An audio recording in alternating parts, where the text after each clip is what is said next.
বন্ধুরা, আমাদের এখানে খুব সুন্দর ঠাকুর হয়েছে গ্রামে। দেখো সবাই প্যান্ডেলটা দেখো। দেখো আমাদের খুব সুন্দর প্যান্ডেল হয়েছে এখানে। আমাদের যদি ভালো লাগে একটা অন্তত লাইক করে দিও।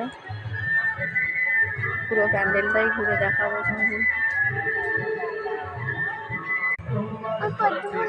যাবো না।